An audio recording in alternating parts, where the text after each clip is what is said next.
बहुत जल्दी अहम का नाम होता है भगवत प्रेमी महात्माओं की चर्चा सुनने से। आज बड़े ही निष्ठावान श्रीनाथ जी को दुलार करने वाले अष्ट सखाओं में श्री कुंभन दास जी की चर्चा है। श्री कुंभन दास जी का प्रादुर्भाव गिरिराज जी की तलहटी के समीप ही जमुनावती ग्राम में विक्रम संवत 1525 में कार्तिक कृष्ण पक्ष एकादशी को हुआ था। ऐसा कथन है समाज में कि कुंभ संक्रांति के पुण्य पर्व पर तीर्थ यात्रा के समय एक महात्मा ने आपके पिता को कहा था कि जाओ तुम्हारे पुत्र होगा। तो उसी के वचन से जब ये बालक हुआ तो कुंभ के कृपा प्रसाद से हुआ, इसलिए कुंभन दास नाम रख दिया गया। बाल्यकाल से ही इनकी बड़ी सात्विक प्रकृति थी, शांत, सदैव भगवत चिंतन करना, चंचलता रहित स्वभाव, एकदम गंभीर, ऐसा। अब जो थोड़ा बड़े हुए कवित्व शक्ति इनके हृदय में विराजमान थी। वो कुछ बातें होती है जो भगवत प्रदत्त होती है। और घर में जीविका के लिए थोड़ी सी खेती थी, कृषि, उसी से कुटुंब का भरण पोषण होता था। बड़ा आनंद पूर्वक इनका भजन साधन करते हुए समय कटने लगा। विक्रम संवत 1550 के लगभग श्रीमद वल्लभाचार्य महाप्रभु जी ब्रज की परिक्रमा करते हुए जब गिरिराज जी पधारे तो बहुत लोगों ने वल्लभाचार्य जी के तेज को, भक्ति को देख करके, उनके प्रभाव को देखकर उनकी शरणागति स्वीकार की, उनके शिष्य बने। जतिपुरा में श्री महाप्रभु जी ने श्री गोवर्धन नाथ जी, श्री श्रीनाथ जी का जो प्रादुर्भाव हुआ तो उनकी सेवा प्रतिष्ठा की और बहुत सेवा का विस्तार किया। महाप्रभु श्री वल्लभाचार्य जी के प्रभाव को सुनकर श्री कुंभन दास जी भी दर्शन करने आए। देखते ही प्रभावित हो गए कि वो जिनकी मैं चाह कर रहा था वो ये ही है। ऐसा होता है। कुंभन दास जी एकदम आश्चर्यचकित हो गए महाप्रभु वल्लभाचार्य जी को देख करके कि मेरे हृदय की जो चाह थी वो मुझे प्राप्त हो गई। जे भी मुस्कुरा करके वल्लभाचार्य जी ने श्री कुंभन दास जी की तरफ देखा तो हृदय में इनकी जो मांग थी वो पूरी हो गई। ये आचार्य साक्षात प्रभु ही है, ये सामर्थ्य इन्हीं में है। तत्काल उनके हृदय में बड़ी दिव्य दिव्य लीलाएं स्फुरित होने लगी।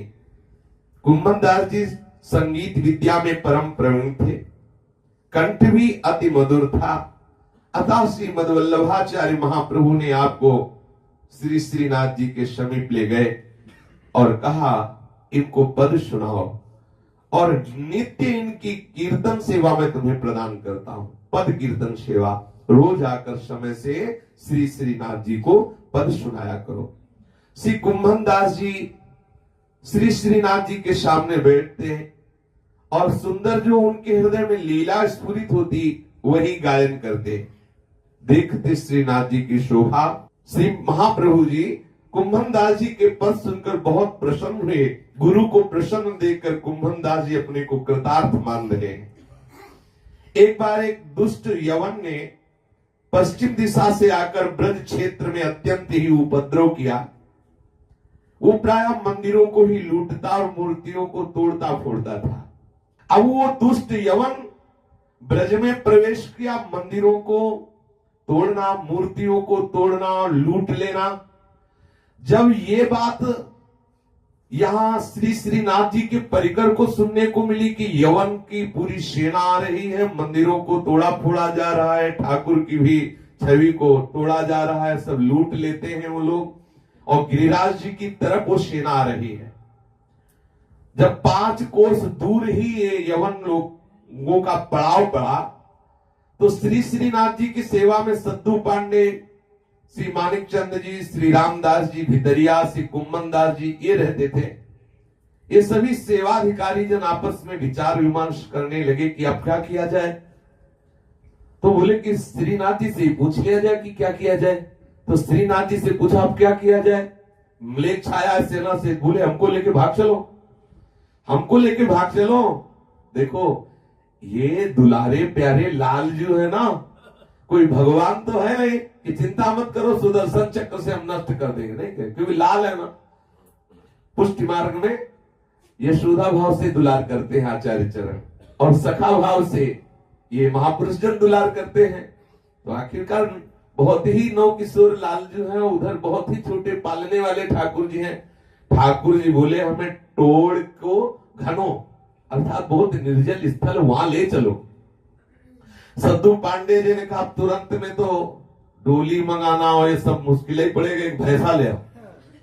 एक भैंसा लाया गया, उस पर सुंदर बिछौना बिछा के और श्रीनाथ जी को विराजमान किया गया भैंसे पर, और भागे श्रीनाथ जी भैंसे पे चढ़ के। आसपास से 2-4 सेवक कुछ भोग की सामग्री लेके भाग चले। वहां कोई भी नहीं पहुंच सकेगा, ऐसे जंगल में ले चलो। ठाकुर जी ने प्रेरित किया, भैंसे पे आरूढ़ हुए श्री श्रीनाथ जी महाराज। शायद कभी ना बैठे हो तो बैठने की चाव बड़ी हो, इसीलिए ऐसी लीला की। अब चारों सेवाधिकारी पैदल दौड़ते हैं आसपास चारों भैंसे के, और बीच में श्रीनाथ जी को बैठा ले और पास में सेवा सामग्री लिए है।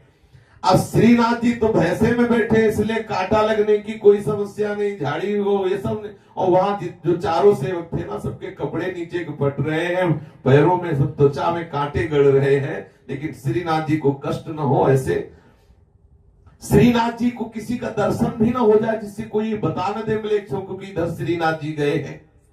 एकमात्र वही भक्तजन केवल दुलार करते हुए जंगल के रास्ते से श्रीनाथ जी को ले गए। भैंसे पे सवार श्रीनाथ जी को तो कोई कष्ट हुआ नहीं, जगह जगह पे थोड़ा भोग लगा देते, चक्क पाते, परंतु सेवकों के सब कपड़े फट गए, उनके पैरों में बहुत झाड़ियां उलझ गई, बहुत से कांटे लग गए। अब निर्दिष्ट स्थान पर जहां ठाकुर जी ने कहा था वहां पहुंचे। एक सुंदर चबूतरे पर थोड़ा वस्त्र बिछाया, श्रीनाथ जी को भैंसे से उतार कर विराजमान किया। कहा कि देखो भोग तो इतना ही है, अब कई दिन लगाना पड़े यही भोग है, तो थोड़ा भोग पालो। ठाकुर जी ने कहा नहीं, संपूर्ण भोग रखो, हमें भूख लगी। बोले फिर आगे के लिए व्यवस्था नहीं है ना, इतना ही भोग है, थोड़ा थोड़ा पालो। बोले नहीं, पूरा भोग लगाओ। कहा जय जय भोग, अब देख लो भी यही बाल भोग है, यही राज भोग है, यही बयारू है, अब आप देख लो। बोले नहीं, सब इकट्ठे रखो, एक बार में ही रखो। फिर ठाकुर जी ने कहा संपूर्ण सामग्री का भोग लगाओ, बाद में देखा जाएगा, अभी हमें भूख लगी है। सेवाधिकारियों ने कहा जैसी आपकी आज्ञा। ठाकुर जी के सामने भोग रखा गया। ठाकुर जी ने कहा हमें थोड़ा शर्म लगती है, अगल बगल हो जाओ फिर हम पाएंगे। तो बोले आज तो आश्चर्य की बात है, हम लोगों से भी इनको क्या शर्म, रोज तो वो खेलते हैं खाते हैं हमारे साथ, फिर आज ऐसा क्यों कह रहे हैं। हो सकता है कि भाई आप कोई नई लीला करनी हो, तो छुप गए लताओं के आसपास। इतने में बैठ के चुपचाप देख ही रहे थे कि देखा श्री लाडली जी पधार रहे। श्री जी बोले अच्छा इसलिए कह रहे थे मुझे शर्म लग रही है, तुम छुप जाओ। हाँ, अब श्री जी महाराज पधारी और बहुत से सुंदर व्यंजन जो ठाकुर जी के सामने दोनों मिलकर चख पाए। बोले अच्छा इसीलिए सब भोग पधराने के लिए आदेश किया कि बाद में देखा जाएगा। ठाकुर जी अपने करकमल से श्री जी को पवारे, श्री जी अपने करकमल से ठाकुर जी को पवारे, और ये सखागण छुपकर लताओं से देख रहे। कुंभन दास जी को अंदर ही अंदर बड़ी झुंझुलाहट लग रही है, इसीलिए कह रहे थे कि चलो वहां एकांत जंगल में चलो। हमारे तो यहाँ पैर फट गए, कपड़े फट गए, और आप श्री जी के साथ चक भोग पा रहे, इसीलिए इधर हमें भगवा के लाए। जब भोग पा लिए श्री जी और लालजू, तो लालजू ने श्री जी से कहा आप गुप्त हो जाइए। अब ये सखा आए तो बोले पद सुनाओ, भोग पाने के बाद पद सुनाओ। तो ये पद सुनाया कि लालजू अब मुझे पता चला कि ये टोड़ को घना जंगल आपको काहे को प्यारा लगा, श्री जी से मिलना था इसलिए ना। हम लोगों के तो देखो सब कपड़े फट गए, पैरों में गुखरू लगी, कितना कर, और आप तो भैंसे के ऊपर चढ़ के आए और यहाँ आपको तो कोई परेशानी हुई नहीं। पूर्वत भैंसे पे सवार किया और फिर ठाकुर जी को लाके मंदिर में विराजमान किया। कुंभन दास जी का बड़ा परिवार था। आपके 7 पुत्र, उन 7 पुत्रों की 7 पत्नियां और एक विधवा भतीजी और स्वयं की पत्नी, हो गए 17।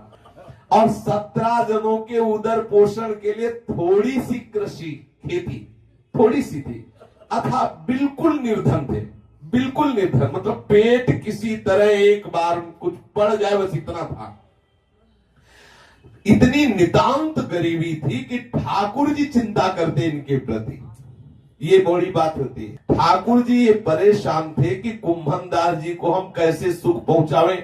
और कुंभनदास जी इतने निष्किंचन निष्काम महापुरुष थे कि श्रीनाथ जी के यहाँ पद सुनाने जाते तो जो प्रसाद मिलता उसका किनका लेते, बस चले आते। घर में जो कुछ रूखा सूखा होता उसी से ठाकुर, रूखा सूखा भी भरपेट नहीं था। 17 जने परिवार में और बीघा 2 बीघा खेती, उसी से पूरे वर्ष भर भोजन प्रसाद, मतलब कोई भी वस्त्र साबित नहीं था कुंभनदास जी के पास। कई जगह से फटा गांठ लगाए पाग और ऐसा। कुंभनदास जी बिल्कुल निष्काम महापुरुष। प्रभु व्याकुल रहते कि आखिरकार क्या उपाय करें कि कुंभनदास जी कुछ ले लें, ये कुंभनदास जी कुछ स्वीकार कर लें जिससे ये आनंद पूर्वक खाए पिए आनंद से रहे। लेकिन धन्य है इस निष्किंचन महापुरुष की। प्रभु ने राजा मान सिंह को प्रेरित किया। मान सिंह के मन में आया श्रीनाथ जी के दर्शन करने की। देखो पकड़ो बात, अगर आपके मन में आ रही कि हम बिहारी जी के दर्शन करने जाएं तो आप जान लो आपको बिहारी जी खींच रहे हैं। देख लो, मान सिंह जी के मन में आया कि मैं श्रीनाथ जी के दर्शन करूं क्योंकि श्रीनाथ जी ने खींचा। और ठीक उसी समय आया जब कुंभनदास जी पद सुना रहे थे श्रीनाथ जी को। बहुत सुंदर भावपूर्ण पद श्रीनाथ जी को सुना रहे थे। कुंभनदास जी तो बाह्य दशा में है ही नहीं। राजा मान सिंह देख करके आसक्त चित्त हो गया। ऐसे रस में श्रीनाथ जी के अद्भुत श्रृंगार का वर्णन कर रहे हैं। अब हृदय में ऐसी श्रद्धा प्रकट हुई मान सिंह के हृदय में कि मैं क्या दे दूं कुंभनदास जी को। देखा कई जगह से फटी हुई गमछा, फटी हुई धोती, फटी हुई पाग, समझ गए बहुत निर्धन है। मन में बहुत प्रसन्नता हुई कि आज इनको धन देकर मैं संतुष्ट कर दूंगा। आचार्य चरण वल्लभाचार्य जी की कृपा है कुंभनदास जी के ऊपर। लेकिन राजा को लगा कि बहुत गरीब है। निश्चय किया अभी यहां श्रीनाथ जी के सामने बात करना तो ठीक नहीं, कल इनके घर जाएंगे। रुका वहीं गिरिराज जी में। दूसरे दिन घर पर गए। प्रातः काल का समय था। श्री कुंभनदास जी स्नान करके तिलक स्वरूप करने के लिए बैठे हुए थे। इतने में देखा ठाकुर जी दौड़ते हुए आ रहे। कुंभनदास जी उठे और कहा, आओ जय जय, कैसे? गोद में बैठा ला।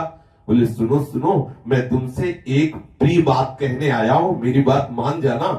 कुंभनदास जी ने कहा, कहो प्रभु कहो। आप इतना घबराए हुए कैसे बोल रहे हो? घबराए इसलिए कि ये बात मानेंगे नहीं कुंभनदास जी, इसलिए गए और उधर राजा को प्रेरित कर दिया। राजा आ रहा है। ये इतना बोल ही रहे थे कि इतने में मान सिंह आ गए। प्रणाम किया कुंभनदास जी को। ठाकुर जी अंतर्ध्यान हो गए। पहली बात चुभी कुंभनदास जी को कि अगर ये राजा ना आता तो लालजू कुछ कहने वाले थे। ये राजा आ गया तो लालजू से कुछ आकर के अंतर्ध्यान हो गए।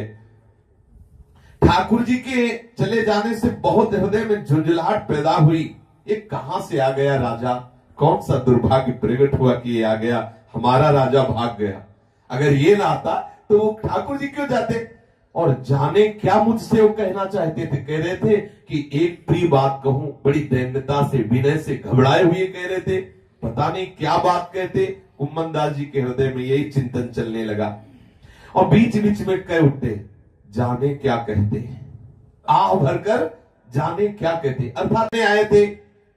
फिर विचार किया, अभी तक हेरे भी नहीं मान सिंह की तरह। और आवाज की, लाओ आरसी ले आओ, तिलक स्वरूप करना है।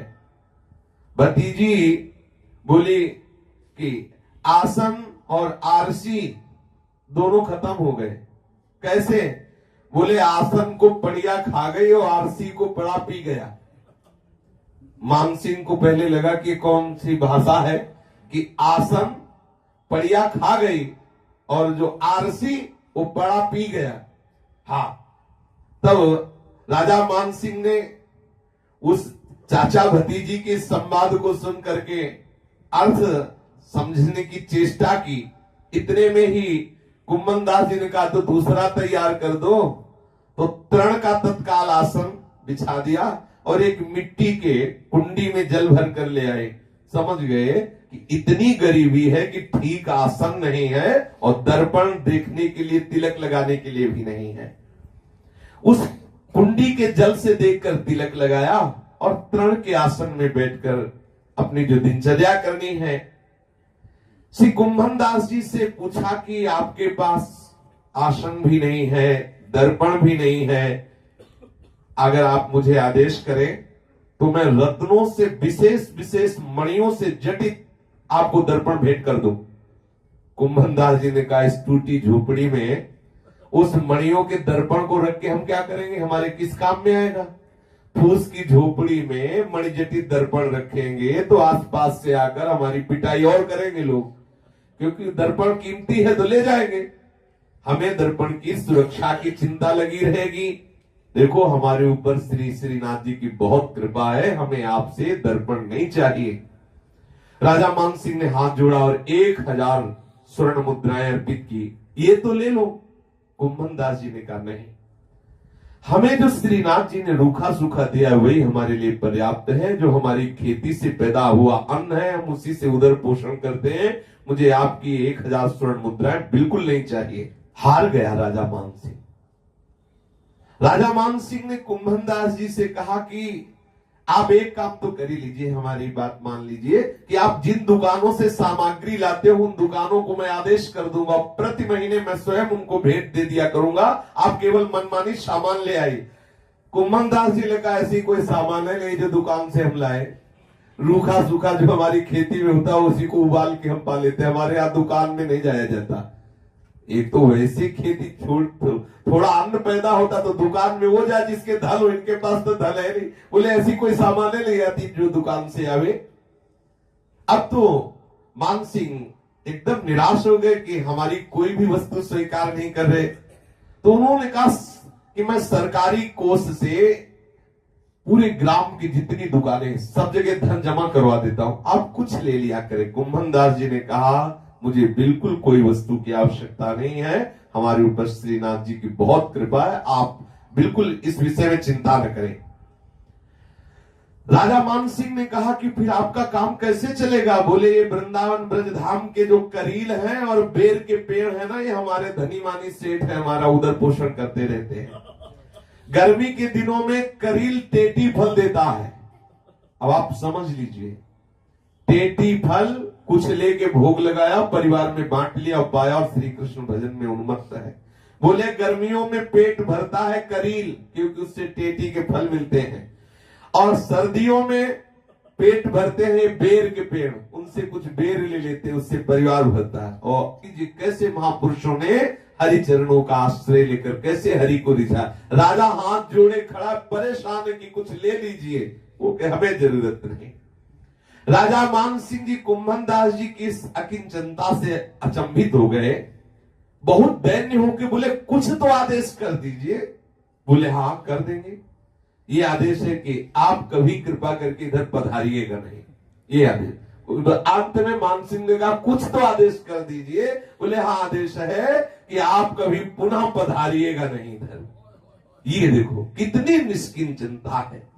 राजा मन ही मन परम भागवत श्री कुंभन दास जी के चरणों में प्रणाम किया और कहा कि विरक्त त्यागी तो बहुत देखे, लेकिन गृहस्थ त्यागी कुंभन दास जी जैसा मैंने पहली बार देखा। गृहस्थी में होते हुए ऐसा त्याग। हमने माया के भक्त तो बहुत देखे, लेकिन हरि के भक्त आज देखे हैं, ऐसे अकिंचन भक्त। राजा मान सिंह कुंभन दास जी के चरणों में साष्टांग लौटकर मस्तक उनके चरणों में नवा करके आज्ञा लेकर चले गए। कुछ नहीं लिया कुंभन दास जी ने। जे ही राजा मान सिंह उधर गए, ठाकुर जी आ गए। ठाकुर जी दौड़ के आए। कुंभन दास जी ने कहा, जय जय, क्या बात कहना चाहते थे? आप कह रहे थे आज मैं अपनी प्रिय बात कहूंगा। ठाकुर जी ने झुंझला के कहा, क्या कह रहे थे? यही तो कह रहे थे कि मान सिंह को मैंने भेजा, वो कुछ देगा ले लेना, तुमने तो मना ही कर दिया, कुछ लिया नहीं। राजा मान सिंह को मैंने ही भेजा था कि तुम्हें कुछ वो भेंट दे, तुम स्वीकार कर लो तो मुझे अच्छा लगेगा। कुंभन दास जी ने कहा, जय जय, आपको प्राप्त कर लेने के बाद क्या कोई चाह बची रहती है क्या? क्या आपको प्राप्त करने के बाद कुछ लेने की इच्छा रहती है क्या? कुछ शेष रह जाता है क्या? ठाकुर जी प्रेम विभोर होकर कुंभन दास जी से लिपट गए। ये देखो, अगर राजा से कुछ नहीं लिया तो ठाकुर जी जैसे बच्चा नहीं होता, हाँ, ऐसे दौड़ के लिपट गए। ये सुख कहां प्राप्त होगा, सोचो। ठाकुर जी प्रेम विभोर होकर कुंभन दास जी, वास्तविक प्यार कर रहे कुंभन दास जी। ये कुंभन दास जी की निर्धनता की स्थिति समाप्त करने के लिए विठलनाथ गोसाई जी ने भी बहुत उपाय किया कि किसी भी तरह कुंभन दास जी कुछ अर्थ स्वीकार कर ले। कितने या किंचन बोलो, रोज कोई बाजार से वस्तु नहीं आनी है, किसी भगत से कुछ लेना नहीं, जो खेती से पैदा हो वही कुछ दानों से पूरे वर्ष भर उदर पोषण करना, फटी पुरानी पोशाक पहनना और ठाकुर के प्रेम में उन्मत्त रहना, ऐसी अद्भुत स्थिति है। श्री विठलनाथ जी ने विचार किया कि श्री श्रीनाथ जी से तो कुछ लिया नहीं, पर हम इनको किसी न किसी तरह से इनके घर द्रव्य जरूर भेजेंगे और इनको सुखपूर्वक दिनचर्या व्यतीत करने का अवसर देंगे। तो गोसाई जी ने कहा कि हमारे साथ तीर्थ यात्रा में चलो, और मन में सोचा वहां अपने जो शिष्य वैष्णव जन है उनसे कुछ भेंट दिला देंगे तो ये आएंगे और इनका खूब सुंदर जो घर में ठाकुर भोग सेवा आदि है वो चलती रहेगी। विक्रम संवत 1631 में द्वारिका यात्रा के लिए अपने साथ ले चलने के लिए कुंभन दास जी को आदेश कर दिया आचार्य चरण ने। श्री कुंभन दास जी आज्ञा स्वीकार किए, क्योंकि ना तो कह नहीं सकते थे, आचार्य परिकर है, गुरुजन है। राजभोग आरती करके प्रस्थान किया। गिरिराज के समीप अप्सरा कुंड में अभी सायंकाल विश्राम ही किया। अभी थोड़ा ही दूर है श्रीनाथ जी से, अप्सरा कुंड कितनी दूर है, अन्योर से कितनी दूर है, इतना ही चल के आए, भारी विरह पैदा हो गया। कुंभन दास जी के हृदय में ऐसा लगा मानो कल्पों से मैं श्रीनाथ जी से नहीं मिला हूं। ये देखो प्रेम का स्वरूप। विकल हो गए, विरह व्याप गया, नेत्रों से अश्रु चलने लगे और हाय हाय हृदय से और गा पड़े। विकल होकर ये जो ही पदगान किया गोसाई जी ने सुना, विचार कर लिया इनके तो प्राण निकल जाएंगे, अभी तो गिरिराज की तलहटी में ही है, इनके तो प्राण निकल जाएंगे, ये तो ब्रज से बाहर जी नहीं सकते, ये तो श्रीनाथ जी से दूर रह नहीं सकते। तत्काल कुंभन दास जी को विठलनाथ गोसाई जी ने आदेश किया, आप हमारे साथ मत चलो, आप वापस हो जाओ, जाओ श्रीनाथ जी की सेवा में तुम जाओ, तुम श्रीनाथ जी के बिना जी नहीं सकते। श्रीनाथ जी के श्री चरणों की तरफ भागे। गोसाई जी ने आज्ञा कर दी, आके श्रीनाथ जी के चरणों में लौट गए। जब दर्शन किया तब हृदय शीतल हुआ। एक बार श्री विठलनाथ गोसाई जी के पुत्र श्री गोकुलनाथ जी एवं श्री बालकृष्ण जी ने कुंभन दास जी से कहा कि आप श्री ठाकुर नवनीत जी के दर्शन करने के लिए गोकुल चले। इतनी आसक्ति श्रीनाथ जी में थी कि गोकुल चलने की बात में भी हृदय उनका लगा कि श्रीनाथ जी को छोड़कर, बलिहारी है ऐसी आसक्ति। तो अब संकोच बस, ये गुरुजन परिवार है तो कह सकते नहीं, अस्वीकार तो नहीं किया, परंतु प्रातः काल से शयन काल पर्यंत श्री श्रीनाथ जी की सेवा करने के बाद रात्रि में जाने की बात कही कि श्रीनाथ जी की पूरी सेवा करके हम रात्रि में जाएंगे और रात्रि में जाएंगे, उधर सुबह दर्शन करके फिर भाग आएंगे। तदनुसार आप रात्रि के समय श्री भगवत चर्चा करते हुए चले। आपको श्री यमुना के तट पर पहुंचते पहुंचते प्रातः काल हो गया। संयोग की बात, उस दिन श्री विठलनाथ जी प्रातः काल ही नौका द्वारा श्री गोकुल से यमुना के इस पार आए हुए थे। प्रातः काल श्री गोसाई जी का दर्शन पाकर कुंभन दास जी अति आनंदित हुए। फिर इनको अकस्मात स्मरण आया कि इस समय तो मैं श्री श्रीनाथ जी को जागरण का पद सुनाता था, तब वो जगते थे और मैं यहां हूं तो जगेंगे कैसे। ये भाव आते ही तत्काल भाग पड़े, न प्रणाम न नमस्कार, आचार्य वंशजों को भाग पड़े। जैसे अपने बच्चे की याद आते ही, बछड़े की याद आते ही गाय भाग पड़ती है, ऐसे ही कुंभन दास जी भागे। ये बात याद आने पर कि रात्रि में तो शयन करा के इधर आ गया, अब प्रातः काल तो तभी लालजू उठते हैं जब हम पद गायन करते हैं, तो लालजू को हमने पद सुनाया नहीं तो जगेंगे कैसे, भाग पड़े। अब ये अत्यंत व्याकुल हो रहे हैं। आपके साथ जितने लोग थे वो सब पीछे पीछे दौड़े, लेकिन थोड़ी दूर दौड़ पाए। ये तो प्रेमावेश में थे, एकदम वायु की तरह भाग रहे श्रीनाथ जी की तरफ। दौड़े दौड़े हाँफते हुए श्री गोवर्धन में आए और यहाँ के पूछा कि ठाकुर जी का मंगल उत्थापन हुआ? बोले नहीं, अभी ठाकुर जी सैर कर रहे हैं। आहा, अब उनको हृदय में शीतलता हुई।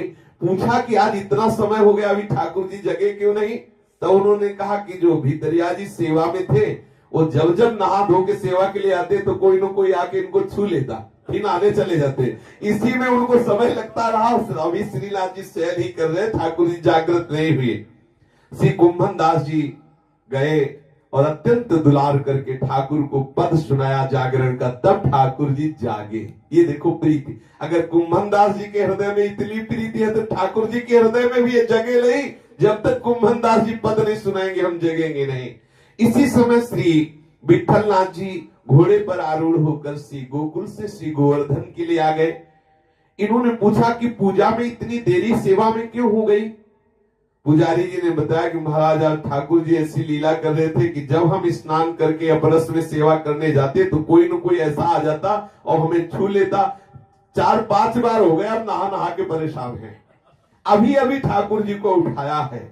इसका कारण श्री ठाकुर जी की सेवा में जो विलंब हुआ, क्योंकि ठाकुर जी ऐसी लीला करे। गोसाई जी समझ गए कि यहाँ स्नान वाली लीला नहीं थी, लीला थी कुंभन दास जी का पद सुनने की। ठाकुर जी आसक्त चित्त, जैसे कुंभन दास जी ऐसे आसक्त चित्त ठाकुर जी थे। एक बार श्री कुंभन दास जी पाराशौली में अपने खेत पर थे। श्री ठाकुर जी श्री श्रीनाथ जी इनके साथ खेल रहे थे। इतने में मंदिर में उत्थापन का समय हुआ और कुंभन दास जी का सेवा था पद सुनाना उत्थापन की। तो कुंभन दास जी ने तुरंत चलने की चेष्टा की तो ठाकुर जी ने पूछा कहां जा रहे हो? चल कैसे रहे? कहां जा रहे हो? कुंभन दास जी ने कहा कि ठाकुर जी की उत्थापन के समय में हमें पद गाने की सेवा है। तो बावरे हो, ठाकुर जी तो मैं हूं, मैं तो तुम्हारे साथ हूं, कि तुम्हें मंदिर में जाने की क्या जरूरत है? किसके दर्शन के लिए जा रहे हो? किसका उत्थापन कर? मेरे ही तो। कुंभन दास जी ने कहा ये बात आपकी तो ठीक है, आप हमसे प्यार करते हैं, हम पे कृपा करते हैं, आप हमें दर्शन दे रहे हैं, किंतु आपके इस रूप पर विश्वास नहीं। आप कब भाग जाओ हमारे बस की बात नहीं है, लेकिन जो आप श्री श्रीनाथ जी के रूप में आचार्य के द्वारा प्रतिष्ठित रूप में हो, आप भाग नहीं सकते। इसलिए देखो हम उनकी सेवा, वो स्वरूप की सेवा नहीं छोड़ सकते। आपको क्या अभी अंतर ध्यान हो जाओ, आप स्वतंत्र हो, लेकिन वो आचार्य के द्वारा प्रतिष्ठित आपका रूप है, आप वहां अंतर ध्यान नहीं हो सकते। क्षण भर के लिए भी आप अपनी वहां मनमानी नहीं कर सकते, आचार्य के अधीन हो वहां। अतः हमें मंदिर में जा करके और वहां जो हमें सेवा मिली वो अवश्य करना है। वहां पर जो दर्शन होता है वो आप आचार्य के अधीन होते हो, इसलिए हमें कोई भय नहीं कि आप अंतर ध्यान हो जाओगे। लेकिन यहाँ आप स्वतंत्र हो, इसलिए मैं यहाँ रुकूंगा नहीं। उत्थापन का समय हो रहा, मैं जाऊंगा और वहां पद गाऊंगा। श्री ठाकुर श्री श्रीनाथ जी ने कुंभन दास जी के सगाध प्रेम को देख करके बहुत ही आनंदित हुए और हृदय से कुंभन दास जी को आलिंगन किया, हृदय से लगा लिया और कहा चलो तुम्हारे साथ ही चलते हैं। एक बार की बात है कि श्री विठलनाथ गोसाई जी का जन्म दिवस था। वे श्री गोकुल में गए हुए थे। ठाकुर जी ने भक्तों को बुला के कहा कि देखो ये गोसाई जी हमारा जन्मदिन तो बहुत दिव्य उत्सव मनाते हैं। ठाकुर जी ने कहा लेकिन गोसाई जी का जन्म उत्सव क्यों नहीं मनाते? जब वो हमारा जन्म उत्सव मनाते हैं, वो आचार्य हैं, गुरु हैं, तो उनका भी जन्म उत्सव मनाना चाहिए। ठाकुर जी ने स्वयं कहा और उनका अनिवार्य है उत्सव मनाओ। तो भक्तों ने पूछा जय जय कैसे उत्सव मनाए? अरे बोले चक भोग लगाओ, वैष्णवों को पवाओ, नाम कीर्तन करो और सबको बताओ कि आचार्य का जन्म उत्सव, गुरु का जन्म उत्सव मना रहे। ठाकुर जी से पूछा तो फिर भोग काहे का लगावे, आप ही बता दो। ठाकुर जी ने कहा गरम गरम जड़िया जलेबी का भोग लगाओ। हाँ, जलेबी का भोग लगाओ। तो भक्त जनों ने फिर आपस में चंदा किया कि भाई अब जब कुंभन दास जी को पता चला कि गुरुदेव का जन्म दिवस मनाया जाए, तब उन्होंने सद्दू पांडे जी से कहा कि हम घृत और मैदा की व्यवस्था कर देते हैं, जलेबी आप बनवा देना। और कुछ भक्तों ने कहा शक्कर की व्यवस्था हम कर देंगे। कुंभन दास जी गए, जो घर में एक पड़ा एक पड़िया थी उसे बेच दिया और दुकान डाले उसी से घी और वो ला करके मैदा दिया कि वह इसकी जलेबी बन जाए। 5 रुपए का बिचा उस समय, एक बड़ा बढ़िया थी ने उसको बेच दिया और 5 रुपए मिले। 5 रुपए दिए, उन्हीं से सद्दू पांडे जी जो थे वो और भी भक्तों ने 1-1, 2-2 रुपए मिलाए। जलेबियां बनी, प्रातः काल तोरण बंधनवार लगाए गए, मंदिर सजाया गया। राजभोग में जब खूब जलेबी का भोग लगा, ठाकुर जी ने भोग पाया। ठाकुर जी की आज्ञा से कुंभन दास जी ने गोसाई जी के जन्म दिवस में गोसाई जी की बधाई का पद गाया। विशेष आनंद हुआ। जब दोपहर में श्री गोसाई जी पधारे तो द्वार पर बना हुआ तोरण बंधनवार भोग में जलेबी का भरा टोकरा देकर पूछा, आज कौन सा उत्सव है? सेवकों ने बताया कि महाराज आज आपका जन्म उत्सव मनाया जा रहा है। तो ये सामान कहां से आया? तो सद्दू पांडे ने कहा कुंभन दास जी का इसमें विशेष योगदान है। तो गोसाई जी ने कहा था क्या इनके पास? तो बोले एक बढ़िया थी, वो भी बेच करके गुरु उत्सव बना दिया। ये ऐसे अकिंचन महाभागवत की बात विशेष है, वो होती जब है नहीं फिर जो है उसको भी सबको हृदय विकल कर देता है। गोसाई जी का हृदय भाव से भर गया, कुंभन दास जी को हृदय से लगाया।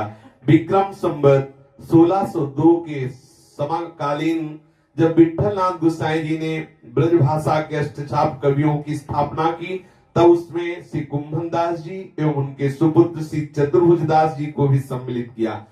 अष्टछाप के कवियों में श्री कुंभन दास जी सबसे अधिक दीर्घ जीवी हुए। 115 वर्ष रह करके श्री श्रीनाथ जी को पद सेवा की। सुनाई 115 वर्ष। विक्रम संवत 1640 के लगभग श्री ठाकुर श्री श्रीनाथ जी की नित्य सेवा में सम्मिलित हुए। अपने पांचभौतिक देह का परित्याग करते समय उन्होंने एक पद रसिकों की सभा में गाया। जब शरीर पूरा हो रहा था, श्यामा श्याम का ऐसा दर्शन करते हुए मानो कनक बेली श्री लाडली जो श्याम तमाल पर चढ़ी हुई, अर्थात ऐसे मिलित रूप का दर्शन करते हुए कुंभन दास जी ने अपने शरीर का त्याग करके नित्य स्वरूप प्राप्त करके श्रीनाथ जी की नित्य सेवा में सम्मिलित हो गए। श्री राधा वल्लभ लाल की जय।